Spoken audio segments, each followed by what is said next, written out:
On est en 2006, j'ai 13 ans, j'ai 15 ans, et je me rends compte que je ne suis que la touche féminine du groupe. Avec ma sœur, on est dans la cuisine, on s'amuse à inventer des chansons, et une d'entre elles reste gravée dans ma tête.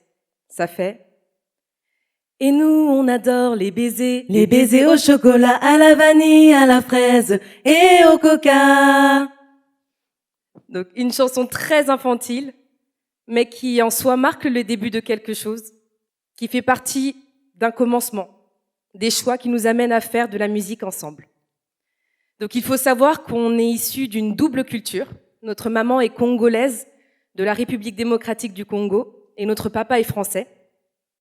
Donc on baigne dans ce cocon à la fois bruyant parce que on est 7 frères et sœurs à la maison, mais tellement coloré à l'image des musiques qu'on écoute.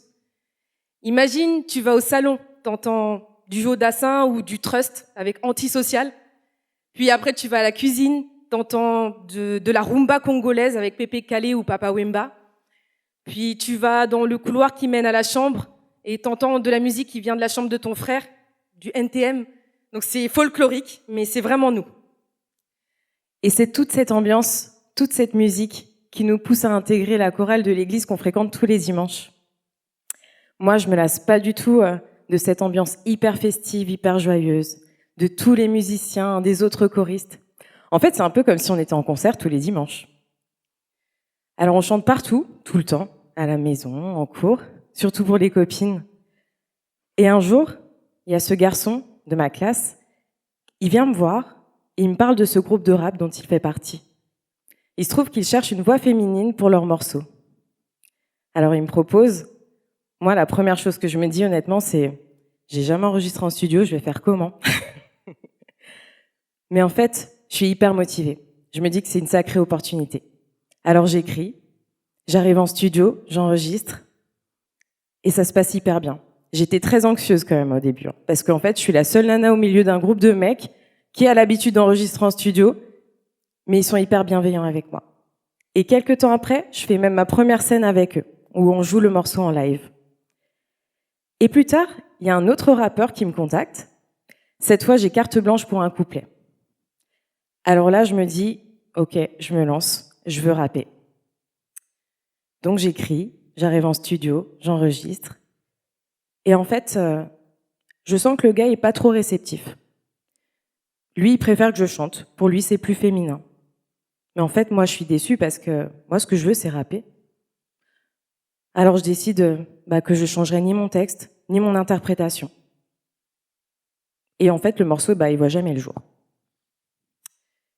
Et ces expériences, elles forgent qui je suis aujourd'hui. Une femme, une rappeuse, qui s'exprime librement. Et surtout, qui veut avoir une place à part entière dans tous les projets que je mène. Alors, rapper pour moi, certes, c'est un moyen d'expression, mais plus encore, c'est une thérapie. Peu importe les sentiments que j'ai, de la joie, de la tristesse, de l'amour, je le couche sur papier et honnêtement, ça me fait du bien. Par exemple, hier, j'ai eu un entretien, j'y suis allée, genre c'est le bon. Je me suis mis sur mon 31 en mode diable de Prada gros. J'étais prête à tout niquer, mon speech il était calé. Frère, j'allais tout donner, ce CD il serait mon trophée. Bref, j'arrive blabla habituel sur mon parcours. Je déballe droite sans détour, j'enchaîne le boss, c'est du lourd, yo. Et puis vient la question fatidique des points forts. Je le regarde droit dans les yeux, je lui dis mec, je rappe fort.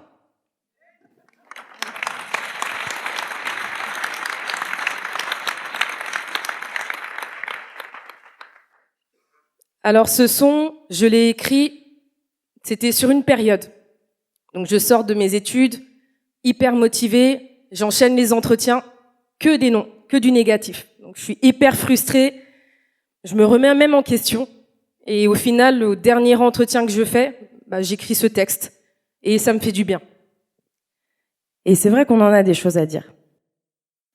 Moi, je trouve que les dire en musique, c'est plus facile personnellement.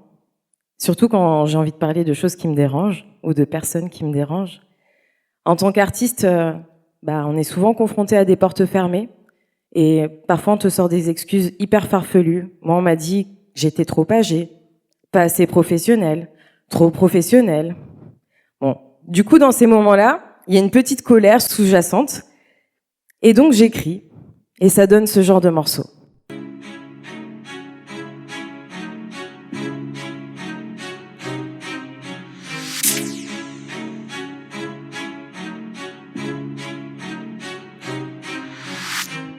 Arrête-moi si tu peux, let's do it, let's do it, let's do it. Pour réaliser mes rêves, je suis doué, je suis doué, je suis doué. C'est bien parce que le monde est sous tension qu'on fait les choses sans être précis. Donc c'est pas en me mettant la pression que je te dirais que je t'apprécie. Privilège, pour en avoir faut des tonnes d'éloges. Il faudrait vendre père et mère pour grimper les échelons, pas rester bas étage. Sous emprise, pour ça qu'en secret je tape mes proses. Classé dans aucune catégorie, j'aspire pourtant à une vie de plus en plus rose. Ouais, ça les choque, tellement qu'ils voudraient voir échouer. Rentre pas dans le game si tu veux pas jouer. Ils ont mis trop d'obstacles sur nos chemins, ouais. Et ta critique, on prend plus de pincettes pour nous exprimer. De toute façon tout le monde s'en fout de ton opinion, dans leur tête que des cases à remplir. Alléluia, alléluia. Je suis restée là même dans le brouillard. Et tous tes stratagèmes, moi je les shoot. J'ai même plus ce qu'il faut faire pour qu'on m'écoute. Non, j'ai même plus ce qu'il faut faire pour qu'on m'écoute. Que chacun reste à sa place. Pourquoi il faut rentrer dans des cases? Tout ça pour plaire à une classe. C'est carré, c'est carré, c'est carré. Que chacun reste à sa place. Pourquoi il faut rentrer dans des cases? Tout ça pour plaire à une classe. C'est carré, c'est carré, c'est carré. Ici tout va bien, tout béné. On avance tout doucement, on oublie les sentiments. Comme dans mon monde, ici tout va bien, tout béné. On avance tout doucement. Hey, j'oublie pas la maman. C'est gravé, Comment elle trime acharné. 3h du mat, déjà levé. Pas de time pour elle, faut déloper. Les yeux dans le brouillard, c'est gravé, pas choix même fatigue. acharné. Demi-quart de passe, pas droit de rêver. Alors pour elle, je veux délover. Je suis loin dans ma tête, même si je trime, y'a plus rien qui m'arrête. Jamais, Non. jamais. On court après le temps, mais le temps nous rappelle que les heures sont du passé. J'imagine un monde où ma réalité n'est pas foutaise. Non. Ouais, comme dans mon monde ici, on cherche les bénéfices. Je t'entends parler, c'est souvent la même. Jamais assez, mais je trime comme jamais. Matin, midi, soir, je pèse mes mots. Je te dis que j'arrête jamais. Toujours à fond, ouais, toujours de speed. On les entend dire que c'est pas assez. Fuck that shit. LBLK, t'entends, ça nous pas jouer. Que chacun reste à sa place. Pourquoi il faut rentrer dans des cases? Tout ça pour plaire à une classe. C'est carré, c'est carré, c'est carré. Que chacun reste à sa place. Pourquoi il faut rentrer dans des cases? Tout ça pour plaire à une classe. C'est carré, c'est carré, c'est carré. Hey ya, c'est carré, c'est carré. J'ai TEDx, c'est carré. TEDx Youth, c'est carré. TEDx Rennes, hey ya. Merci. Merci.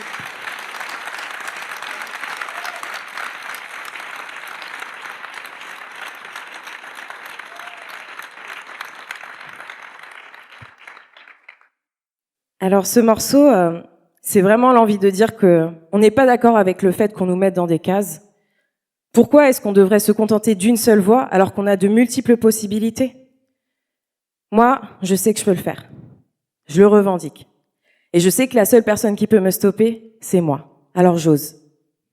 En novembre 2022, donc on a la chance de faire la première partie des Nègres Marrons. Donc c'est un truc de ouf parce que c'est des chanteurs qu'on écoute depuis qu'on est petite. Donc c'est incroyable. Et comme on a l'habitude de faire, après chaque show, on va voir les gens dans le public, on discute avec eux. Et une maman vient nous voir. Elle nous demande comment. Tout simplement, la seule chose qu'on peut lui conseiller, c'est de faire. Comment, vous n'avez pas compris, j'imagine. En fait, elle a 2 filles. Ces 2 filles, elles rappent, elles écrivent, mais elles osent pas se produire. Donc, ne serait-ce que chanter même devant leur mère. Donc, il faut l'encourager. Tout ce qu'on lui dit, c'est de l'encourager.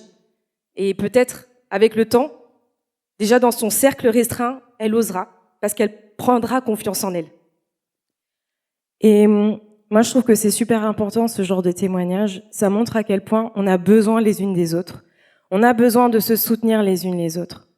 Et je suis d'autant plus fière parce que ça montre en fait que ça va au-delà de la musique, du simple fait de partager notre musique. Et ça nous pousse aussi, nous, à nous démener et à aller plus loin. Alors, c'est ce qu'on essaye de faire à notre échelle, en proposant des ateliers d'écriture rap, où chacune peut venir s'exprimer librement. Si tu as déjà des connaissances, c'est l'occasion de venir partager ton expérience. Et si t'as jamais écrit ta vie, bienvenue à toi. Et on propose aussi des événements avec des intervenantes professionnelles. C'est ce qu'on a fait le 25 mars dernier à la maison de quartier de Villejean. Alors cette conférence Portrait de femmes, on a accueilli Béatrice Bonnefoy, qui est productrice de rap, et Laetitia Dagorn, qui est artiste et entrepreneur. Et donc ces femmes, elles viennent, elles nous parlent de leur parcours, de leur métier. Et en fait, c'est vraiment un moment d'échange avec les femmes qui sont présentes dans le public. Elles peuvent poser leurs questions. Ça peut pourquoi pas créer des vocations. Et surtout, c'est l'occasion en fait de se créer un réseau. Et se créer un réseau, c'est d'autant plus important parce que c'est ce qui va permettre de faire bouger les choses. Donc il faut se soutenir. On se soutient comment? En allant aux événements des unes et des autres, ou tout simplement en postant les événements des uns et des autres sur nos réseaux sociaux. Donc ça leur permet aussi d'avoir une visibilité qu'ils n'auraient pas forcément eue, et vice-versa. Donc toujours en novembre 2022, c'était une super période. Donc on est contacté par un collectif féministe et antiraciste pour faire un son avec d'autres chanteuses dans le cadre d'une manifestation. Donc on nous met en relation avec 3 chanteuses, Argalouve, Elaïs et Luna. Et pourquoi je parle de ça? Tout simplement parce que j'ai trouvé ça magnifique de partager un moment comme ça avec 3 chanteuses qui sont dans des univers différents et de faire un projet en commun. Et moi, ce que je retiens de tout ça, ce qu'il faudrait retenir, je le résumerai en une seule phrase. Plutôt en une citation, à vrai dire. C'est une citation qui m'accompagne depuis un peu plus de 5 ans, que j'ai découverte dans un petit chocolat de Noël. Vous savez, les petites papillotes qu'on offre tous les ans, là, au boulot. Et en fait, cette citation, elle dit « Ce n'est pas parce que les choses sont difficiles que nous n'osons pas, c'est parce que nous n'osons pas qu'elles sont difficiles. » Et si toi aussi t'as souvent eu des obstacles, que t'es seul face à l'échec, que partout on te tacle, n'attends pas qu'on te donne, non vas-y, ose, ne reste pas dans l'ombre, telle une fleur, faut que tu écloses.